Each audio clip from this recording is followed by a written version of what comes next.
Hello दोस्तों, everyday news में मैं आप सभी का स्वागत करता हूं। और आज हम लोग आर.एस. अग्रवाल में नंबर सिस्टम का कुछ महत्वपूर्ण क्वेश्चन करने जा रहे हैं, जो कि आपके एग्जाम के दृष्टिकोण से काफ़ी महत्वपूर्ण होगा। चलिए देर नहीं करते हुए हम लोग वीडियो की शुरुआत करते हैं। देखिए, आज का पहला क्वेश्चन है, सिंपली क्वेश्चन आज पहला ले रहे हैं हम लोग, और फिर उसके बाद अच्छा वाला क्वेश्चन धीरे धीरे शामिल करते जाएंगे हम लोग। ये भी अच्छा ही क्वेश्चन है।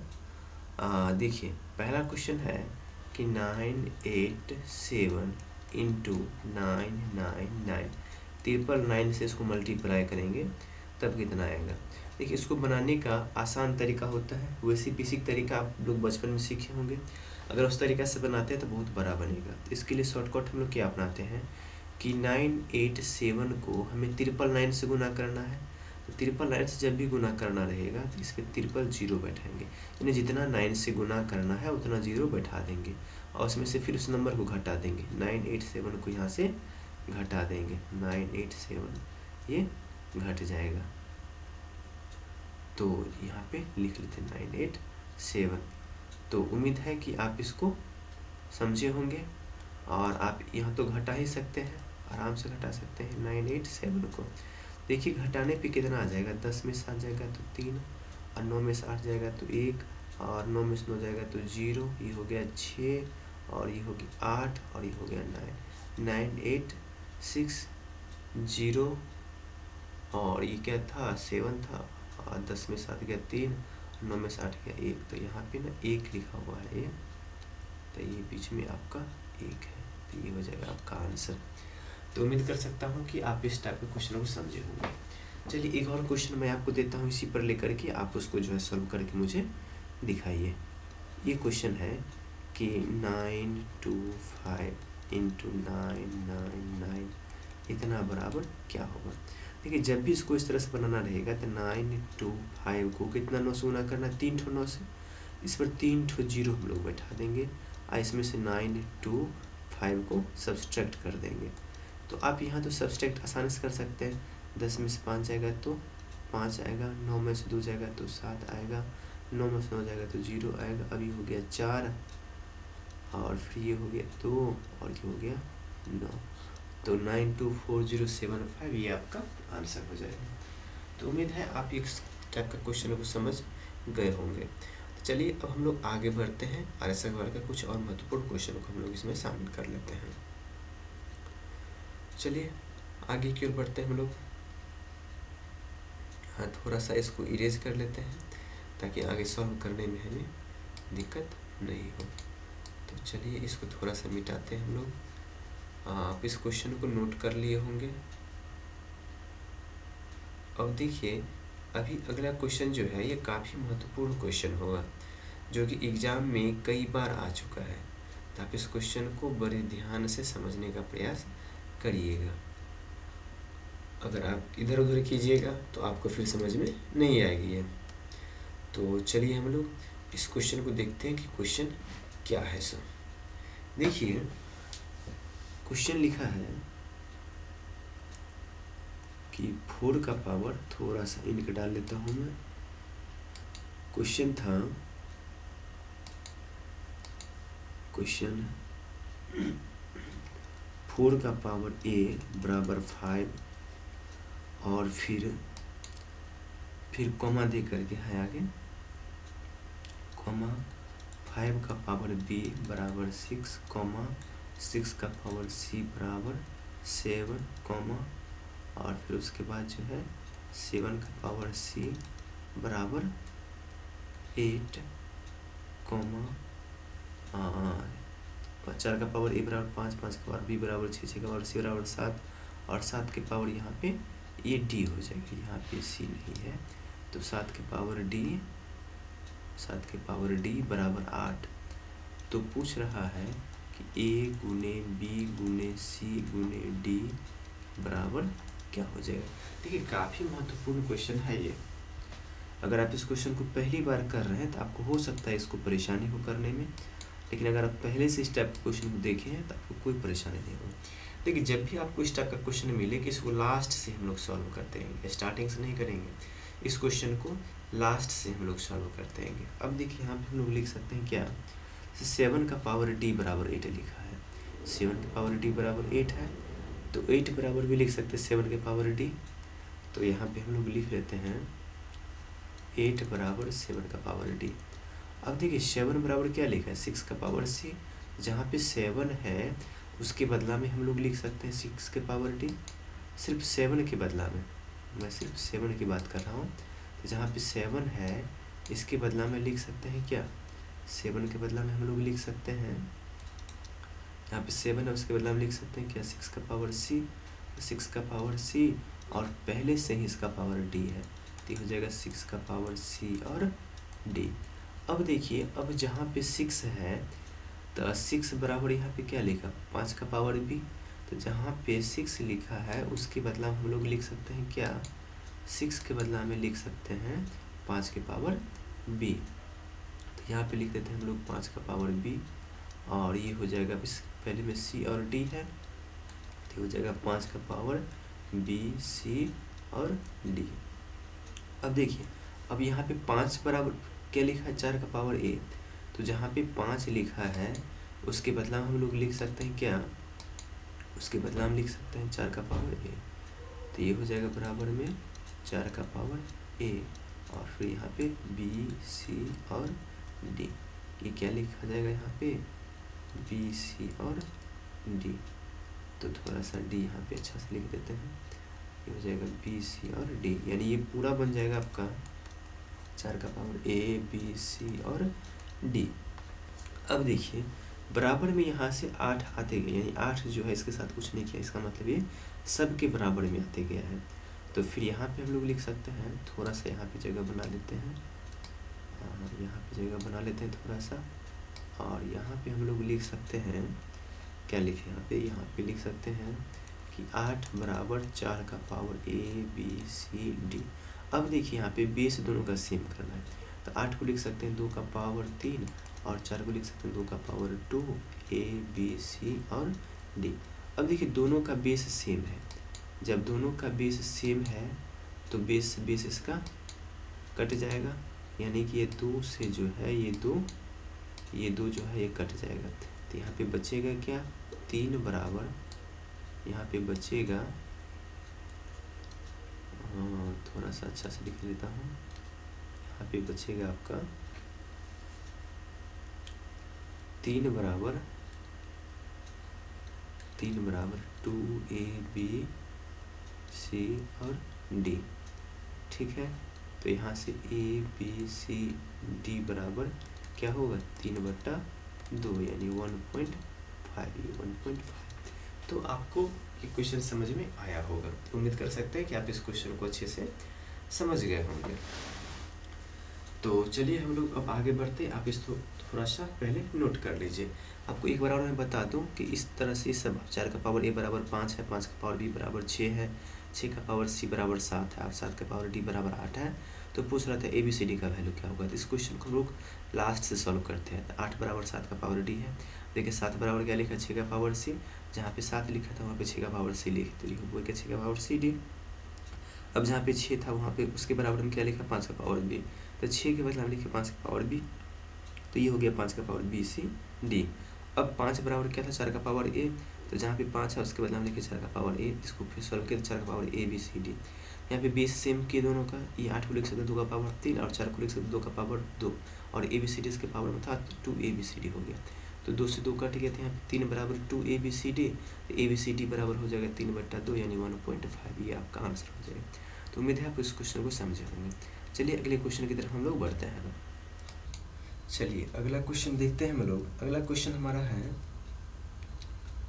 कि 1.1/2 प्लस 11.1/2 प्लस 111.1/2 प्लस 1111.1/2 बराबर क्या होगा।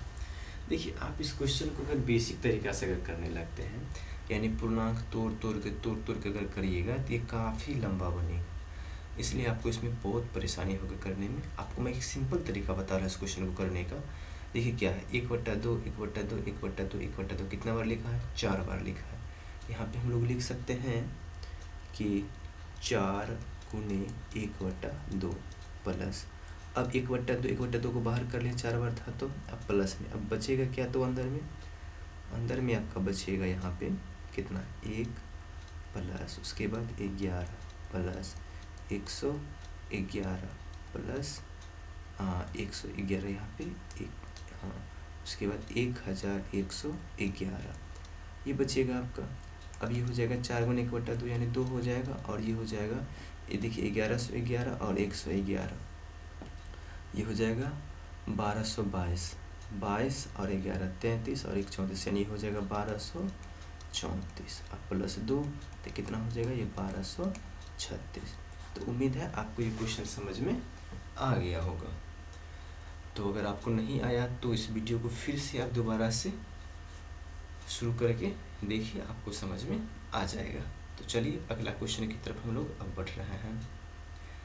थोड़ा सा इसको इरेज कर देता हूँ ताकि आपको आगे परेशानी नहीं हो इसको अगला क्वेश्चन को करने में। तो देखिए अब अगला क्वेश्चन हमारा होगा, ये भी आर एस अग्रवाल का ही है और ये काफ़ी महत्वपूर्ण क्वेश्चन ये भी है।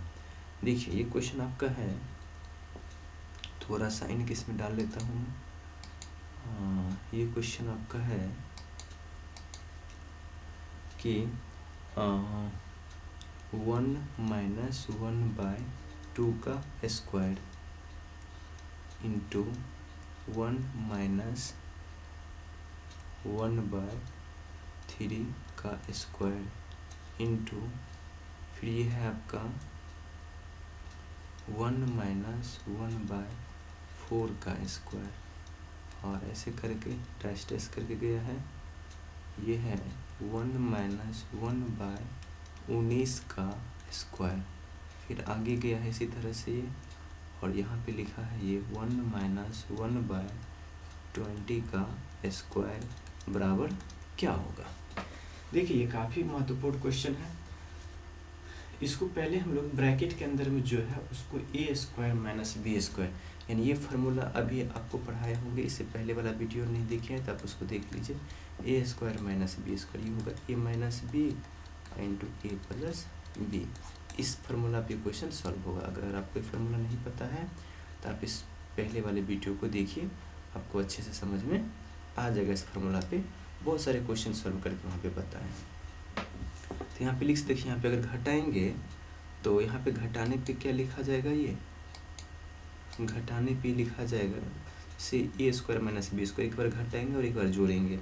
जब घटाएंगे तो कितना बनेगा 1/ ये बनेगा, एक बार कर ही लेते हैं। तो घटाने पे 1 - 1/2 तो 1/2। जब इसको जोड़ेंगे तो जोड़ने पर ये क्या बनेगा 1 + 1/2, यानी ये बनेगा 3/2। 3/2 नहीं, इसको जोड़ने पे आपका ये बन जाएगा आपका ये 3/2। अब उसी तरह से देखिए इसमें अगर पहले घटाएंगे 1 - 1/3, एक काम हम लोग करते हैं कि माइनस वाला को एक साथ कर लेते हैं और प्लस वाला को एक साथ। सबसे पहले यहाँ पे घटाओ वाला को एक साथ कर लेते हैं। तो 1 - 1/3 यानी कितना होगा, ये बन जाएगा आपका 2/3। कितना बन जाएगा ये आपका, ये बनेगा आपका, घटाओ वाला को ही पहले लिखते हैं हम लोग, ये बनेगा आपका 2/3। 1 - 1/4 ये बनेगा 3/4। इस तरह से डैश ये बनेगा 18/19 और इंटू यहाँ पे बनेगा 19/20। ये घटाओ वाला को एक साथ हम लोग लिखे हैं तब, यानी घटा करके प्लस करके लिखेंगे, यानी a² - b² a - b into a + b, a - b करके लिखें सबको, a + b करेंगे। देखिए a + b करने पे आपका क्या बनेगा, 1 + 1/2 यानी बनेगा 3/2। ये क्या बनेगा, ये 3/2 ये आपका बनेगा।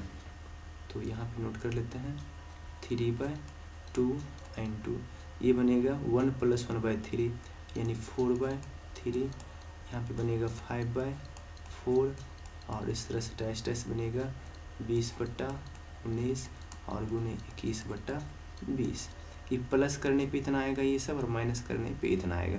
कैसे आया आप इस यहाँ से देख सकते हैं कि 1 - 1/2 का स्क्वायर किए, एक बार 1 - 1/2 होगा और एक बार 1 + 1/2 होगा। तो माइनस वाला को यहाँ पे लिखें और प्लस वाला को यहाँ पे लिखें, सब में यही प्रोसेस करते गए हैं। तो आप जो है खुद इसको विस्तार से कर सकते हैं। और मैं चाहता हूँ कि कम से कम टाइम में क्वेश्चन आपसे बन जाए, इसलिए थोड़ा सा एक आधे स्टेप जो है बीच में कम करने की कोशिश करता हूँ। अब देखिए इस टाइप का जब भी क्वेश्चन रहता है, इसका पहला बचता है और लास्ट वाला बचता है, बाकी बीच वाला सारा कट जाता है। अब देखना होता है कि पहला का कौन सा टर्म बच रहा है और लास्ट वाला का कौन सा बच रहा है। तो यहाँ पे देखिए नीचे से ऊपर कटने वाला है, नीचे से ऊपर कटने वाला है, इस तो यहाँ पर भी नीचे से ऊपर कट जाएगा। इसका मतलब पहला का ऊपर वाला टर्म बचेगा और लास्ट वाला का नीचे वाला टर्म बचेगा। थोड़ा सा इनको चेंज करते हैं हम लोग ताकि आपको काटने में सुविधा होगा। तो देखिए यहाँ पे ये 2 से जो है, इस 2 से यानी इस 2 से जो है ये 2 कट जाएगा, ये 3 से जो है ये 3 कट जाएगा, यहाँ पे 4 होगा जैसे यहाँ वाला 4 कटेगा, यहाँ पे 18 होगा जिससे 18 के बीच में डैश डैश है, इसका मतलब यहाँ भी बहुत सारा नंबर है, इस वजह से ये कट गया। ये 19 से जो है ये 19 कट जाएगा, तो यहाँ पे क्या बचेगा 1 और बट्टा में यहाँ पे क्या बचेगा 20। अब इंटू, अब आते हैं यहाँ पे देखिए, अब यहाँ पे ऊपर से नीचे कटा, इसका मतलब यहाँ का नीचे वाला कट जाएगा। देखिए ये 3 से ये 3 कट गया, ये 4 से ये 4 कट गया, ये 5 से यहाँ पर 5 होता ये कट जाता, फिर ये 20 से ये 20 कट गया, ये 20 यहाँ पे ये कट जाएगा। तो यहाँ पे ऊपर में 21 बचा और यहाँ पे नीचे में 20 बचा, तो ये हो जाएगा यहाँ पे कितना 21 बट्टा में 20। ये सॉल्व करने पे आ जाएगा 21 बट्टा 40, ये आपका आंसर हो जाएगा। तो उम्मीद कर सकता हूँ कि आपको ये क्वेश्चन समझ में आ गया होगा। अगर नहीं आया होगा तो आप वीडियो को एक बार और जो है रिवाइंड करके देखिए, आपको ज़रूर समझ में आ जाएगा। चलिए अगले क्वेश्चन की तरफ हम लोग बढ़ रहे हैं। इसी प्रकार से एक छोटा सा और क्वेश्चन इस पे है, ये क्वेश्चन आपके लिए छोड़ सकते हैं, लेकिन चलिए इसको भी बना देता हूँ मैं। ये है 1 - 1/3 इंटू और 1 - 1/4 इंटू 1 - 1/5 डैश डैश करके यहाँ तक कहाँ गया है, ये डैश डैश करके गया है, ये है 1 - 1/n, ठीक, ये बीच में डैश डैश है। तो क्या है इसका वैल्यू क्या होगा। देखिए ब्रैकेट के अंदर जो है इसको सॉल्व करेंगे, 1 - 1/3 हो जाएगा 2/3, 1 - 1/4 हो जाएगा 3/4, 1 - 1/5 ये हो जाएगा 4/5। इस तरह से देखिए नीचे में जितना लिखा है उससे एक कम ऊपर में, नीचे में 4 है तो ऊपर में 3 है, नीचे में 5 है तो ऊपर में 4 है, तो नीचे में n है तो ऊपर में क्या होगा n-1 हो जाएगा, नीचे से एक कम है ऊपर वाला। अब यहाँ देखिए नीचा से ऊपर, नीचा से ऊपर, नीचा से ऊपर कटा है, मतलब यहाँ ऊपर वाला इसका कट जाएगा। तो ये 3 से ये 3 कैंसिल, 4 से 4 कैंसिल, तो यहाँ जो है डैश डैश है तो बीच में n-1 होगा जिससे ये कट जाएगा। यहाँ पे ऊपर में 2 बचा और नीचे में n बचा, तो 2/n इसका राइट आंसर हो जाएगा। तो उम्मीद है कि आप इस क्वेश्चन को समझ गए होंगे। तो चलिए हम लोग अब आगे बढ़ते हैं, थोड़ा सा इसको इरेज कर लेता हूँ मैं ताकि अगला क्वेश्चन करने में हमें परेशानी नहीं हो, ठीक है। तो चलिए अब अगला क्वेश्चन की तरफ हम लोग बढ़ रहे हैं।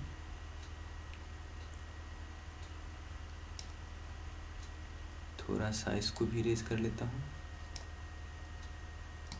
देखिए अभी जो मैं आपको क्वेश्चन बताने जा रहा हूँ ये क्वेश्चन काफ़ी इम्पोर्टेंट है। ये क्वेश्चन जो है एग्जाम में कई बार पूछ दिया गया है। तो इस क्वेश्चन को देखिए क्या है ये क्वेश्चन। तो देखिए क्वेश्चन पूरा लिखा क्या है। ये क्वेश्चन आपका है 1.331 का पावर -1 प्लस 1.331 का पावर -2, इस तरह से कहाँ तक गया -7 तक गया। देखिए नीचे हम जो है ये 1.331 का पावर -2 से स्टार्ट है।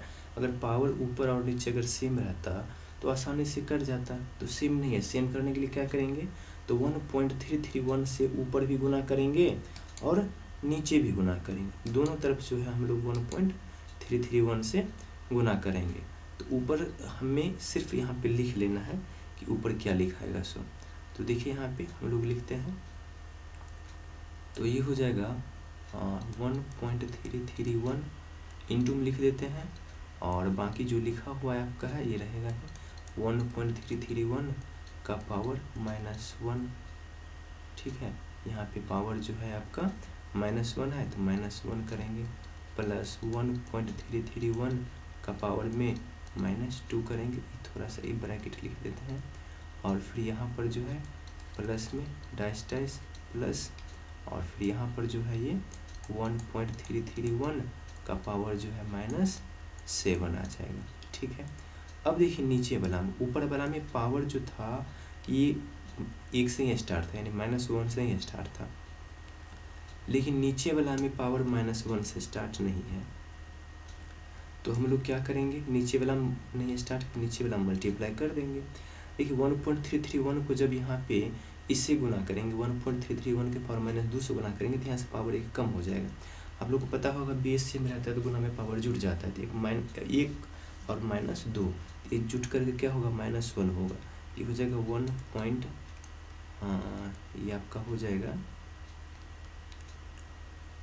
एक थोड़ा सा इरेज कर लेता हूँ मैं, तो ये हो जाएगा आपका 1.331 का पावर कितना, -1 प्लस 1.331 का पावर -2, यानी पावर में जो लिखा हुआ है सब में से एक एक जो है वो कम होते चला जाएगा, क्योंकि जब ये 1.331 से मल्टीप्लाई करेंगे, इस तरह से लास्ट में जो है लिखा हुआ, ये जो लिखा है यहाँ पे पावर -8, ये कितना हो जाएगा, अब ये हो जाएगा आपका 1.331 का पावर कितना, -7, और एक ब्रैकेट भी है, ये बड़ा सा ब्रैकेट, और फिर यहाँ पर से यहाँ से भी है, तो ये हो जाएगा आपका, और उसके बाद ये जो था ऊपर में पावर में 2/3 लिखा था। अब देखिए यहाँ पे ये पूरे के पूरे सेम हो गया, यानी ये वाला जो है पूरा, ये वाला पूरा और ये वाला पूरा, ये दोनों सेम है, दोनों कट जाएगा, तो यहाँ पे बचेगा क्या आपका, ये बचेगा, देखिए यहाँ पे क्या बचने वाला है, ये आपका बच जाएगा 1.331, और पावर में क्या लिखा है 2/3, सिर्फ ये बचेगा, तो ये जो है आपका हो जाएगा कितना 1.21, इसका राइट आंसर हो जाएगा। इसको 1.331 को लिख सकते हैं 1.1 का क्यूब, तो क्यूब से क्यूब कट जाएगा, तो 1.1 का स्क्वायर बचेगा, तो 1.1 का स्क्वायर ये आपका 1.21 हो जाएगा। तो उम्मीद है आप इस क्वेश्चन को समझे होंगे। चलिए आगे बढ़ते हैं हम लोग, आप इसको फिर से एक बार रिवाइंड करके देखिए, क्योंकि यहाँ पे बहुत सारे स्टेप को कम करके मैं लिखा हूँ, तो आप इसको 1-2 बार देखिएगा तो आपको अच्छे से समझ में आ जाएगा। फिर भी अगर आपको नहीं आएगा तो आप हमें कमेंट करके ज़रूर बताइएगा। चलिए अगले क्वेश्चन की तरफ हम लोग बढ़ते हैं। अगला क्वेश्चन हमारा है, यदि 1y 3y 6 पूर्णतः 11 से विभाज्य हो तो y का मान क्या होगा।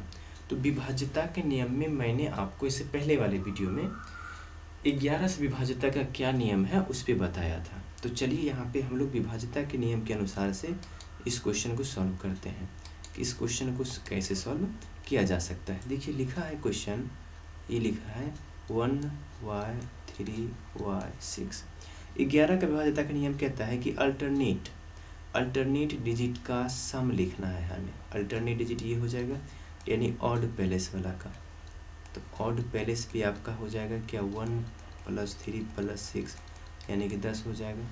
अब इवन प्लेस का देखते हैं, इवन प्लेस पर क्या लिखा है, इवन प्लेस पे y है और फिर y है, कितना हो जाएगा 2y। तो 11 से विभाज्यता का नियम कहता है कि दोनों का डिफरेंस जो है या तो 0 होना चाहिए या 11 का मल्टीपल होना चाहिए।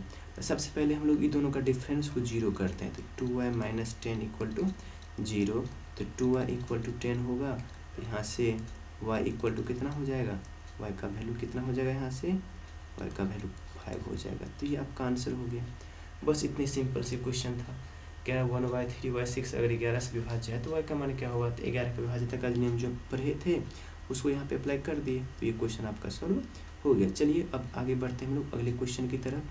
थोड़ा सा इसको हम लोग इरेज कर लेते हैं। अब देखिए क्वेश्चन कह रहा है कि 4 प्राकृतिक संख्या इस प्रकार है कि जब उन्हें 3-3 करके जोड़ा जाता है तो 180, 197, 208 और 222 प्राप्त होता है। तो इन संख्या का माध्य क्या होगा, इसका मीडियन क्या होगा।